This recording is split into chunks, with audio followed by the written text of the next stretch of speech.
Good morning, my brothers and sisters.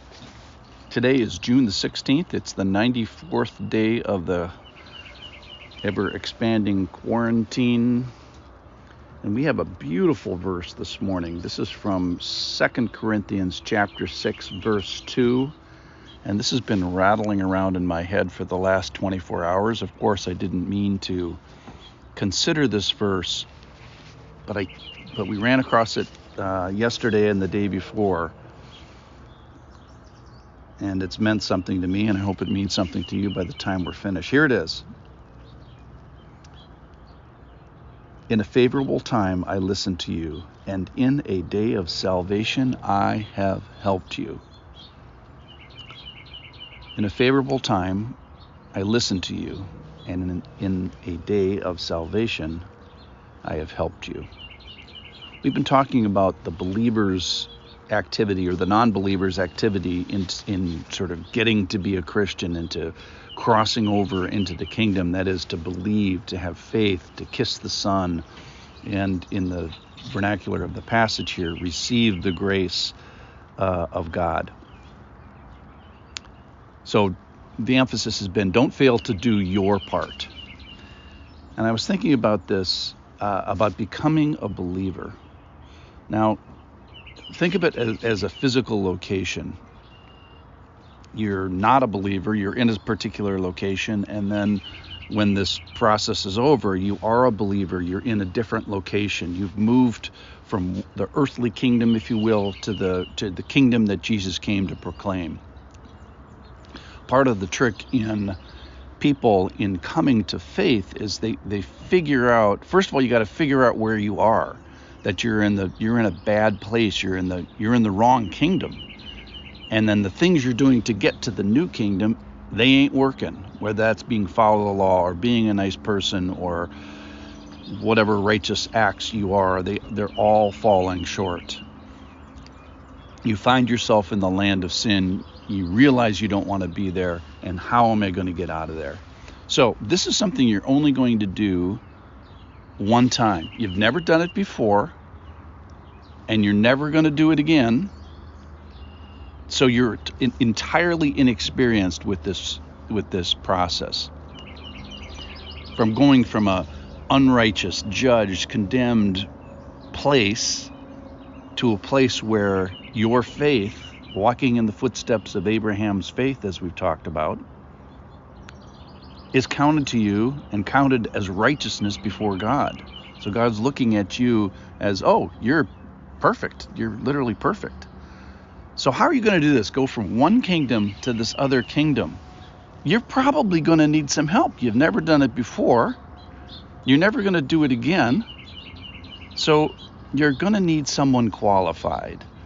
So Jesus in Matthew chapter 10, where we are, officially, but we're not going to refer to it today, we find Jesus demonstrating his power.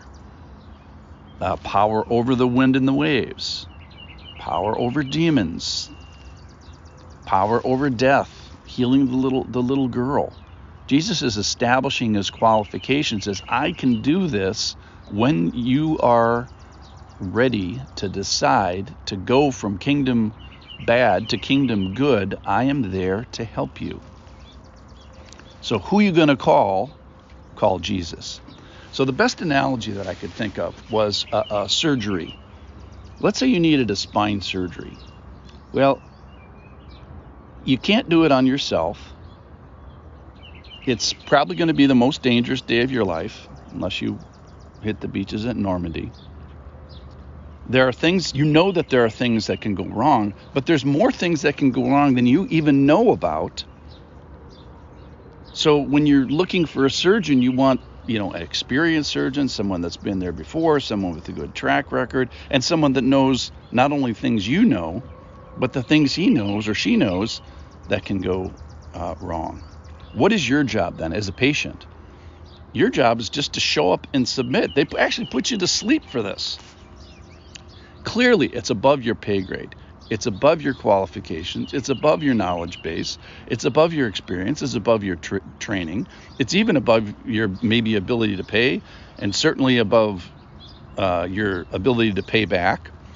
I was thinking about Steve Jobs, this brilliant guy who becomes a patient, and then suddenly he thinks he knows more than the medical thing, and the next thing you know, he's dead. He didn't show up and submit.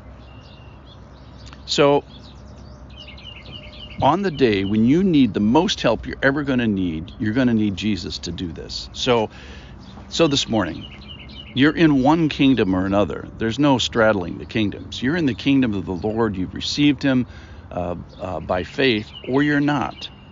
And if you're not, well, let me say, if you are, first of all, it says that in the day of salvation, I have helped you. If you've been helped by the Lord, what's the response? It's like, oh my goodness, Lord, thank you so much.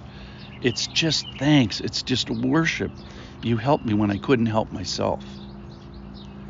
But then there are some people listening today that might find themselves, as they wake up this morning, in the wrong kingdom, trying to save themselves, trying to be righteous, trying to be good, trying to pray a certain number of times a day.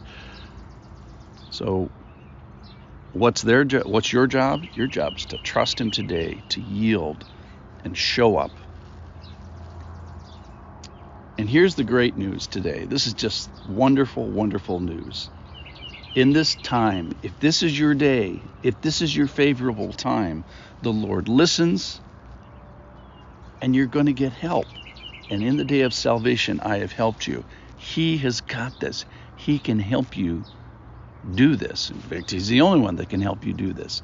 He is the one that's qualified to take you from one kingdom to another. So if that's you this morning, have faith in him. Believe in him.